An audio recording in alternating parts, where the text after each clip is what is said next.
गुरुर्ब्रह्मा गुरुर्विष्णु गुरुर्देवो महेश्वरा गुरुर्साक्षात् परं ब्रह्मा तस्मै श्री गुरुवे नमः। अखंडानंदगोदाय शिष्यसंदाबहारिणे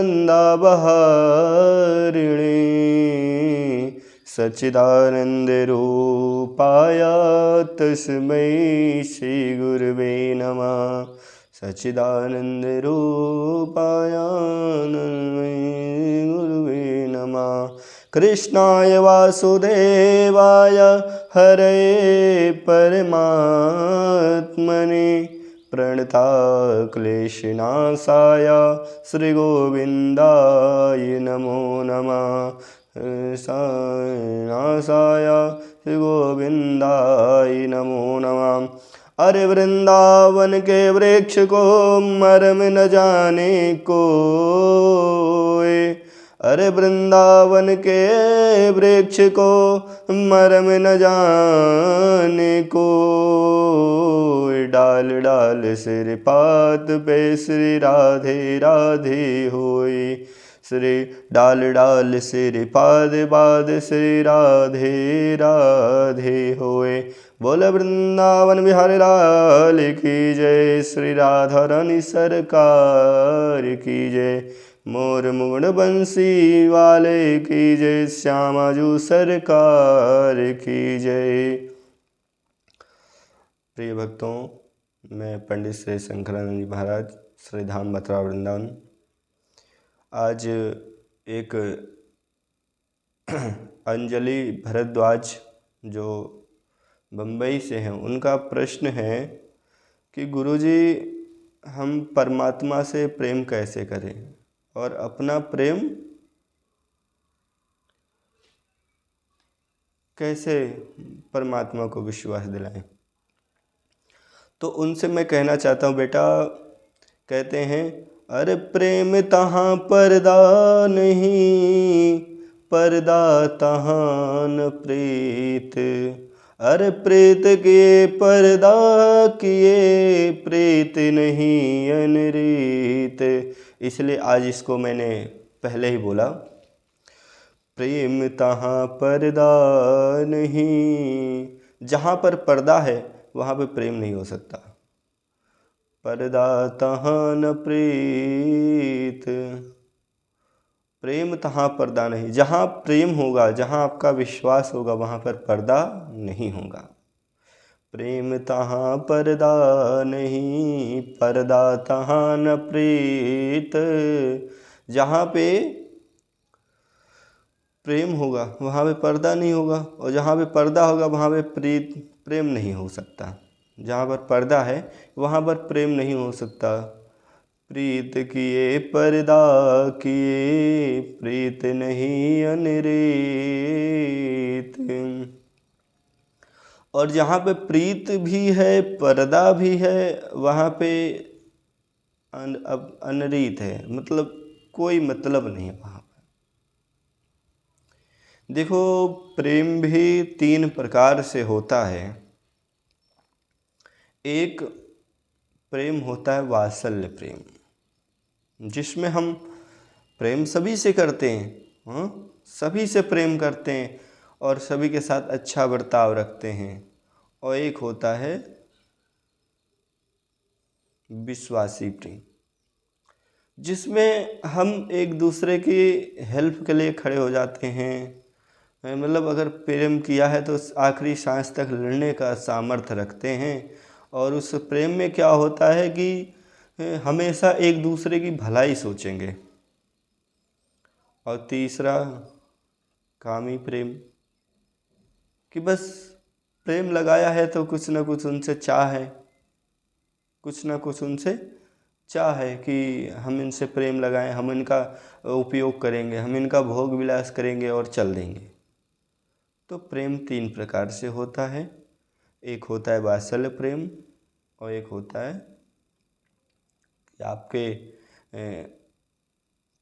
अच्छाई के लिए, आपकी भलाई के लिए वो आपके साथ हमेशा कदम से कदम मिलाकर चलता है। और तीसरा जो प्रेम होता है वो तो बहुत बेकार होता है। वो आजकल ये जो बाबू सोना चल रहा है अभी वर्तमान समय में, ये सब प्रेम तीसरी श्रेणी में आता है, जिसमें सिर्फ प्रेम किया है और उनके शरीर का भोग करेंगे और निकल लेंगे। हम चितवत तुम्हारी तरफ। जब हम कहीं भागवत कथा सत्संग में जाते हैं तो जो व्यास होते हैं उनका ध्यान हम लोगों के ऊपर होता है। कहते ना, हम चितवत तुम्हारी तरफ, मैं तो तुम्हें देख देख के बता रहा हूँ, अच्छी बातें बता रहा हूँ, भगवत नाम संकीर्तन, हरि नाम संकीर्तन श्रवण करा रहा हूँ। तुम चितवत कहीं और, तुम्हारा चित्त तो कहीं और है। तुम सोच रहे हो अरे आज हमारा दोस्त नहीं आया, कल बगल में बैठा था, बहुत हंसा रहा था, बहुत कॉमेडियन है, बहुत मजाकिया है। हम चितवत तुम्हारी तरफ, तुम चितवत कहीं और, लालत ऐसी प्रीत पे, लालत है ऐसी प्रीत पे कि आप भगवत नाम संकीर्तन में आए हैं फिर भी आप माया जाल में पड़े हुए हैं। एक चित्त दो ठोर, बैठे यहाँ भी हो वहाँ भी हो, आपका चित्त जिस तरीके से दो नैयों पे पांव रखने से व्यक्ति कहीं नहीं भाव नहीं तर जाता, वैसे ही अगर भगवत संकीर्तन में आए हैं तो केवल भगवत संकीर्तन में ही अपना ध्यान लगाएं। एक बार अकबर ने अपनी भरी दरबार में अपने मंत्री बीरबल से बोले कि मैं अधिकतर देखता हूँ कि तुम्हारे देवी देवताओं के पास कोई ढंग का काम नहीं रहता क्या। बीरबल बोले, क्या महाराज, ऐसा क्यों आप कह रहे हैं, क्या कारण है। बोले, जब भी देखो कभी चक्र सुदर्शन चलाते चले आए, कभी धनुष बाण लेकर चले आए, कभी बंसी बजाते चले आए। भाई हमारे खुदा तो जो है बिजी आदमी हैं, वे फरिश्ते भेजते हैं।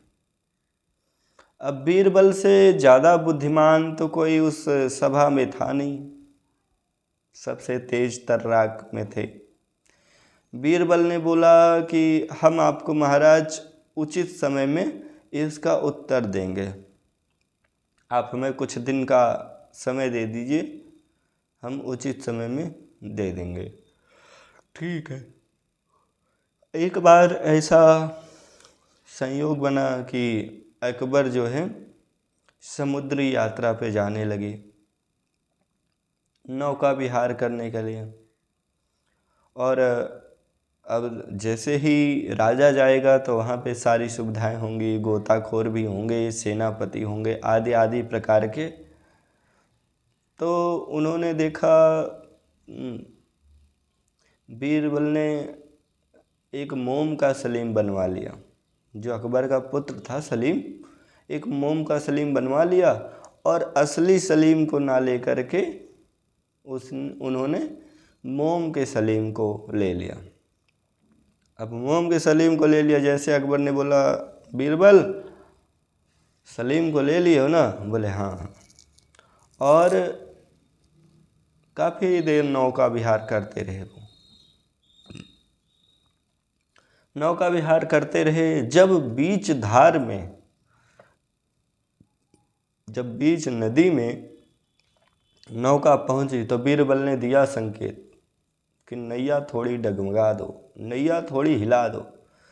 और जैसे नाविक ने नाव को हिलाया, वैसे ही मोम के सलीम को बीरबल ने समुद्र में फेंक दिया। ऐसे गिरने का नाटक किया। अब अकबर ने देखा मेरा सलीम तो गिर गया, हाय प्राण छूटे, हाय प्राण छूटे। अकबर ने किसी को भी संदेश नहीं दिया, सीधा कूद गए, जबकि खुद भी डूबने लगे। वहाँ पे तमाम गोताखोर खड़े थे, तमाम सैन्य सुरक्षा बल खड़ा था, तमाम मंत्री खड़े थे, तमाम सेनापति खड़े थे, तमाम सेनाएं खड़ी थी। फिर भी अकबर कूद गए। अब बहुत मुश्किल से तो अकबर को निकाला गया, और जब अकबर को निकाला गया तो अकबर पेट में पानी पी रखे बहुत मुश्किल से जल निकाला गया। अब अकबर की हालत जीने मरने लायक जैसी हो गई। बोले महाराज के कान में जा कर के, अरे सलीम ठीक है, कहाँ है मेरा सलीम, कहाँ है मेरा सलीम। और जब उन्होंने बताया कि ये सलीम नहीं थे, ये तो मोम का गुड्डा था, तो बीरबल ने पूछा, बोले महाराज इतने सारे सैनिक खड़े थे, इतने सारे गोताखोर खड़े थे, आपको ऐसा क्या अनिवार्य हो गया जो आप इसमें कूद गए। बोले अरे बेटा तो मेरा था ना, पता नहीं ये लोग बचा पाते या नहीं बचा पाते, इसलिए हम कूद गए। बीरबल ने बोला बस महाराज यही काम हमारे प्रभु का है, जब उनके भक्तों पर संकट आता है तब वो ये नहीं देखते कि हमारा सेनापति जाएगा कि हमारा मंत्री जाएगा, वे स्वयं वहाँ से दौड़ते हैं, अपने लोक से बैकुंठ से दौड़ते हैं, और जो हाथ लग गया वही लेकर के आ जाते हैं, अपने भक्त की रक्षा कर लेते हैं। और यही है हमारे जब जब होई धर्म की हानि, बाण असुर अघम अभिमानी, तब तब धरे प्रभु विविध शरीरा, हरहु नाथ मम सजन पीरा। हे प्रभु, जब जब बाढ़ें धर्म, जब जब असुरों ने अत्याचार किया तब तब प्रभु अवतार लिए हैं, और जब जब असुरों ने ज़्यादा अत्याचार किया तो संहार किया है, प्रभु को आना पड़ा है। और प्रेम भी 3 प्रकार के होता है। प्रेम तहाँ पर्दा नहीं, पर्दा तहाँ न प्रीत, प्रेम किए पर्दा किए, प्रीत नहीं अनरीत। ऐसे ही एक बार किसी राज्य में एक मैया काम करती थी, वैसे तो बहुत सारे काम करते, एक कहानी का उदाहरण है आप लोगों को समझाने का कि आज का प्यार कैसा है। तो वो रोज़ नित्य प्रतिदिन महल में जाती थी, और वहाँ की जो राजकुमारी थी उस दासी को अपने माँ के समान मानती थी, क्योंकि बचपन से उस दासी ने राजकुमारी ने उस दासी को अपना माँ माना है, और उस दासी ने राजकुमारी की बहुत सेवा करी, अपने बालकों के अनुसार जैसे बालकों की सेवा करती उनसे भी बढ़कर उस दासी की सेवा करी होगी। तो दासी आती रही, और एक दिन दासी का स्वास्थ्य गड़बड़ हो जाता है, तो दासी अपने पुत्र को भेज देती है, कहती है बेटा जाओ, आज हमारी जगह पर तुम चले जाओ, वहाँ पर सेवा दे दो। और जब वह दासी का पुत्र महल में आता है, सेवा देते रहता है, और वो उसकी नज़र पड़ जाती है कि राजकुमारी स्नान करके बाहर निकली रहती हैं, बिखरे बाल होते हैं, बस उन्हीं पर मोहित हो जाता है, और वो घर जाता है, भोजन पानी सब बंद कर देता है। लेकिन कहते हैं ना, माँ तो माँ होती है, माँ बिना मनाए मानती नहीं है। जब देखा उन्होंने कि हमारे पुत्र का रवैया बदला है, तो उन्होंने पूछा क्या बात है, क्या टेंशन है, भोजन नहीं कर रहा है, पानी नहीं पी रहा है, क्यों। तो उन्होंने कहा कि हमें न राजकुमारी से विवाह करना है। दासी ने लगाया 2 थप्पड़ खींच के, बोला हमारी और उनकी औकात देखी है, वो कहाँ महलों की रानी, हम कहाँ उनके छोटे से नौकर। बोले नहीं। अब वो दासी न राजकुमारी से कह सकती है, न राजा से कह सकती है, और उसका पुत्र भोजन पानी सब छोड़ दिया। अब वो क्या करे। महलों में जाती, काम करती, दुखी मन से काम करती और चली आती। ऐसे कई दिन लगातार चलता रहा कि जो है दासी आती, किसी से बोलती चालती नहीं, दुखी मन से काम करती और चली जाती। अब हमारे ही आपके बीच में हो, कोई मित्र हमसे आपसे खूब बोल रहा हो और वो अचानक से उदासी मन छा ले, तो 1 दिन नहीं, 2 दिन नहीं, 10 दिन नहीं, 15 दिन में तो पता चली जाएगा ना कि हाँ इस पे कुछ संकट है, क्या बात है। ये बहुत हंसता था, आज बोलता भी नहीं है। तो राजकुमारी ने पूछा, बोले मैया तुम बताओ, किम कारणमस्ति, क्या कारण है, आप इतना उदास क्यों हो, ऐसी कौन सी चिंता सताई, क्या तुम्हारे पास धन की कमी है, क्या तुम्हारे पास अनाज नहीं है, बताइए हम उसकी व्यवस्था करवाते हैं। बहुत डरते डरते दासी ने कहा, हे बिटिया, जब से हमारा पुत्र इस महल में उस दिन स्वास्थ्य गड़बड़ होने के कारण वो इस महल में आया था, तब से उसने आपको देखा है और भोजन पानी सब छोड़ दिया है। अब मैं क्या करूं। राजकुमारी ने सोचा, तो हमारा तो विवाह होना है, किसी एक से तो होना ही है। अगर हमारे विवाह से किसी की जान बचती है तो क्यों नहीं। राजकुमारी भी बहुत अच्छे स्वभाव की थी, तो राजकुमारी ने कहा, ठीक है हम विवाह करने के लिए तैयार हैं, परंतु उसके 1.5 महीने तक ना आप हमसे मिलोगी ना वो हमसे मिलेगा, और 1.5 महीना जिस दिन ख़त्म होगा उसी दिन आप आ जाना, उसी दिन हम विवाह कर लेंगे। क्योंकि राजकुमारी एक ऋषि मुनियों का संगत करती थी, संतों के सत्संग में जाती थी, तो उनको सब पता था कि कौन किनसे कितना प्यार और कैसे करता है। तो दासी जब गई अपने पुत्र को बताई, तो दासी का पुत्र बहुत खुश हुआ, बहुत अथाह, उसकी खुशी का ठिकाना ही नहीं रहा कि अरे राजकुमारी से हमारा विवाह होगा। क्योंकि दासी के पुत्र को राजकुमारी से प्यार नहीं था, राजकुमारी की सुंदरता से प्यार था। और इधर खूब खुशी, खूब हंसी खुशी का माहौल, दासी ने महल में जाना बंद कर दिया था, क्योंकि राजकुमारी ने कहा था कि 1.5 महीने तक हम किसी से नहीं मिलेंगे, अगर मिल गए तो विवाह नहीं करेंगे।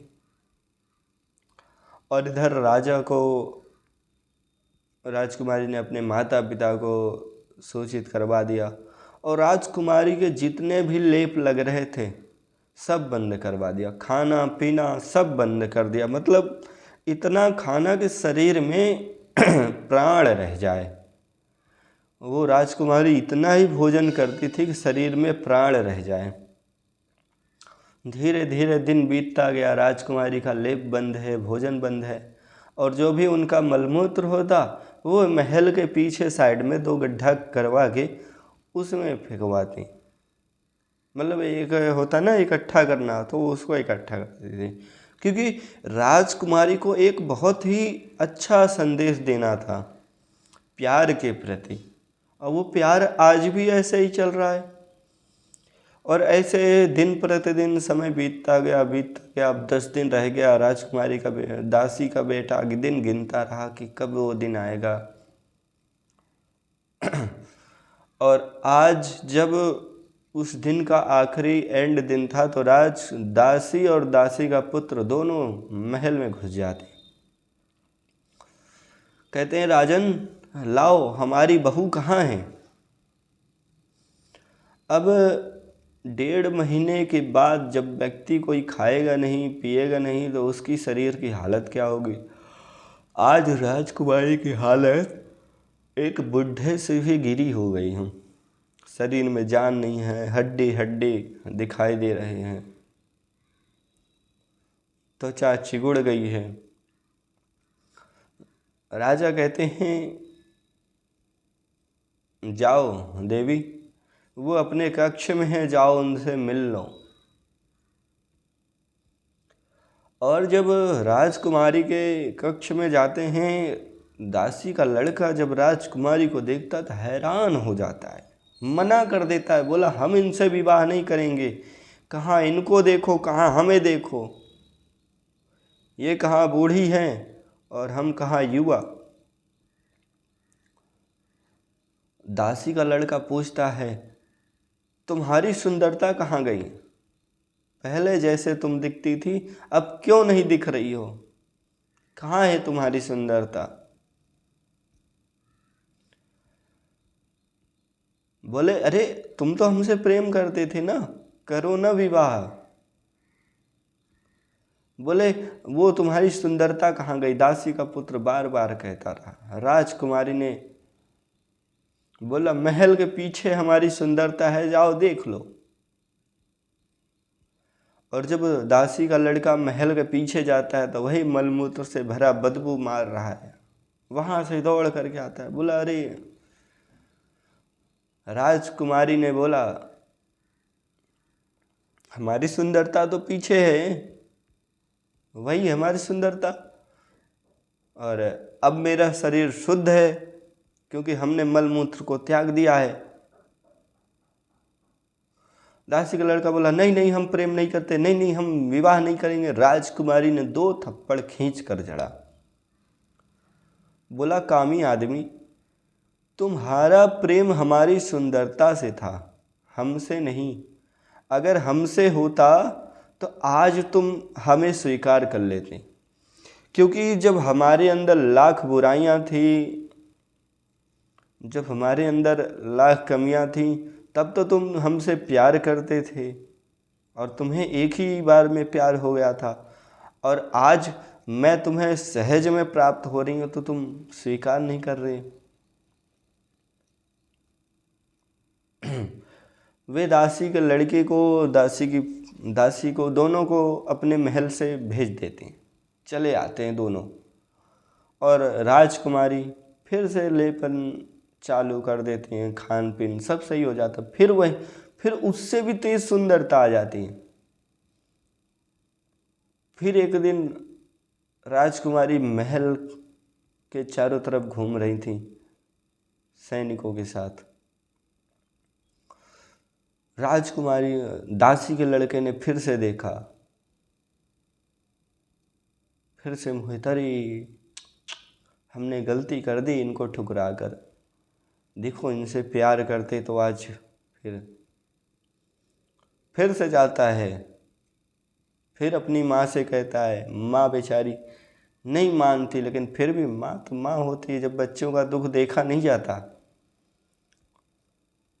फिर जब वो करती है कि जो है विवाह, तो राजन कहते हैं, तो दासी कहती है, ठीक है, जाओ तुम 6 महीने किसी वन में बिना कुछ खाए, बिना कुछ पिए, बिना कुछ भोजन किए राम राम राम राम राम नाम का जप करो, और जिस दिन 6वां दिन तुम्हारा बीत जाएगा उस दिन मैं स्वयं से तुम्हें अपने पति रूप में प्राप्त करूंगी, स्वीकार करूंगी। अब राजकुमारी की इतनी बात सुन के वह दासी का पुत्र चला गया, किसी वन में बैठ गया, केवल राम राम राम राम राम राम राम राम करता रहा। कई लोगों ने आए देखे कि अरे स्वामी, ये कैसा भक्त है, कुछ बोलता ही नहीं। कई लोग बुलाने का प्रयास किए, कई लोग भोजन प्रसाद लेकर के आए, कुछ नहीं सुनना, आँख ही नहीं खोलना, बस केवल राम राम राम राम राम राम।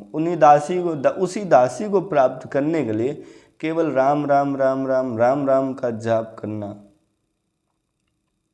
अब जब केवल राम राम का जाप करना है, कुछ सुनना नहीं है, तो ऐसे धीरे धीरे उसने उनसे बताया, उनसे उसने बताया, उनसे उसने बताया, मतलब वो बातें फैलने लगी कि अरे जंगल में एक संत जी आए, वे ना कुछ खाते न पीते, बस ना आंखें खोलते हैं न बोलते हैं, बस राम राम राम राम राम राम जपते रहते हैं। उस एरिया के जो राजा थे वे भी आए, पूरी सेना लेकर के आए, कई सारे मंत्री आए, सब आए, और उसी के पीछे मंदिर बनवा दिया। वहाँ पे कुटिया सजा दिया, लेकिन उस दासी के पुत्र को कोई मतलब ही नहीं है। उसको केवल राम राम राम राम राम राम, क्योंकि जो उसने राजकुमारी को वचन दिया है, जो राजकुमारी ने उससे शर्त रखी, उस शर्त को पूरा करना है और राजकुमारी को प्राप्त करना है। राम राम राम राम। दूर दूर से लोग आने लगे, दर्शन करते, फल चढ़ाते, फूल चढ़ाते, प्रसाद देते, लेकिन कुछ नहीं, बस क्योंकि उनको राम नाम से लगन हो गई है, क्योंकि राम नाम में उसकी आस्था हो गई है। और धीरे धीरे धीरे धीरे महीना बीतता गया। 5-6 दिन बचे हैं। राजकुमारी सोची, राजा के महल में सूचना आई कि अरे एक बाबा जी आए हैं, ना वो खाते हैं न पीते हैं, बस वे राम राम राम राम में लगे हैं। दासी राजकुमारी समझ गई, ये वही लड़का है ये वही दासी का पुत्र है जिसको मैंने बोला था कि जाओ तुम वन में बैठ करके राम राम राम राम राम राम करो। राजा कहते हैं, बिटिया तैयार हो जाओ, चलना है महाराज के दर्शन करने। तो राजकुमारी कहते, नहीं पिताश्री, अभी नहीं, 4 दिन और रुक जाओ। राजकुमारी अपने पिताश्री से सारी कहानी बता देती हैं कि ऐसी ऐसी बात है, ऐसे ऐसे दोबारा आया था, हमने कह दिया जाओ 6 महीने राम राम राम राम राम राम का जप करना, और जब 6वां महीना बीतेगा हम वरमाला लेकर के आएंगे। राजा को बहुत खुशी हुई। राजा पूरी दल बल के साथ आज उन संत के, उस दासी के पुत्र का दर्शन करने गए। और जैसे ही गए, देखी बड़ी बड़ी जटाएं, बड़ी बड़ी दाढ़ी, बाल बड़े सुंदर तरीके से सजा हुआ है। ना वहाँ पे फल का पेड़ है ना कुछ है, बस केवल राम राम राम राम राम राम राम राम जपना जपना। अब राजा बहुत आवाज़ दे रहे हैं, शंख बजा रहे हैं, नगाड़े बजा रहे हैं, लेकिन उसकी समाधि टूटी ना रही, क्योंकि वो राम राम में लीन हो गया है। वे केवल राम राम राम राम राम राम जपते रहते हैं, और राम राम जपते रहे वो। अब उन्होंने देखा कि राजकुमारी गई, बोली, अरे स्वामी अपनी आंखें खोलो, हम तुम्हें स्वीकार करते हैं। बहुत आवाज़ देने पर भी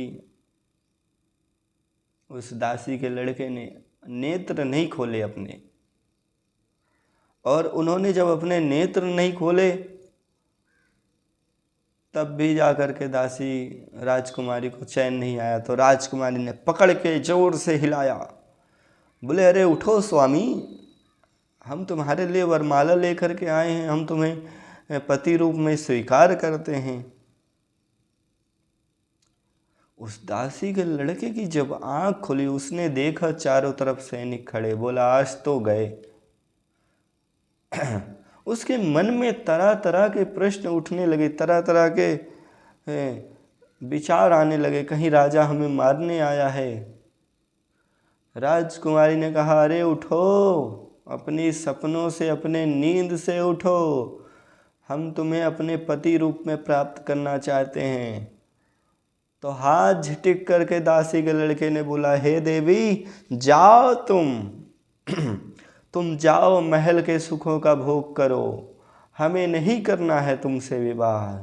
राजकुमारी ने सोचा, अरे ये क्या हो गया, अभी तो मैं सुंदर भी हूँ, किसी प्रकार की कमी भी नहीं है, लेकिन ये फिर ऐसा क्यों कह रहा है। बोले, देवी, जिस समय आपने हमें कहा था ना कि वन में जाओ, राम राम राम राम 6 महीने जब करते रहो, 6वें महीने के आखिरी दिन मैं आऊँगी, तुम्हें पति रूप में प्राप्त करूँगी। आज ही के दिन आपके आने से 1 घंटे पहले प्रभु श्री रामचंद्र जी के मुझे दर्शन हो गए, और मेरा तो राम नाम से विवाह हो गया है। अब तुम जाओ, मुझे मेरा समय व्यर्थ ना करो देवी, मुझे राम नाम में लीन रहने दो, क्योंकि मैं अब राम का हूँ, मेरा राम नाम से विवाह हो चुका है। तो इस कथा के सुनाने का आप सबको यही अर्थ है कि आज के समय में अधिकतर प्रेम सिर्फ आपका उपयोग करने के लिए, आपको एक उपयोग करने का साधन बनाने के लिए किया जा रहा है। तो ऐसे लोगों से आप सब सावधान रहें। देखो, आप कहीं भी रहें, अपने आसपास के वातावरण को ऐसा बना करके रखें कि जब आपके बीच में कोई अगर स्त्री खड़ी हो ना, तो वह अपने आप को आपके बीच में सुरक्षित महसूस कर सके। ऐसा नहीं कि वो डरती रहे कि हमारे साथ कुछ गलत हो जाएगा। आप अपने आप को ऐसा बनाइए कि आपके पास में खड़ी पराई कन्या भी अपने आप को सुरक्षित महसूस करे। अगर अपनी बहन के लिए शेर बनते हो तो दूसरी की बहन के लिए भी आप शेर बनिए। यही हमारे कहने का अर्थ है और यही इस कहानी का साधन है। बोलो राधे राधे। तेरा है तो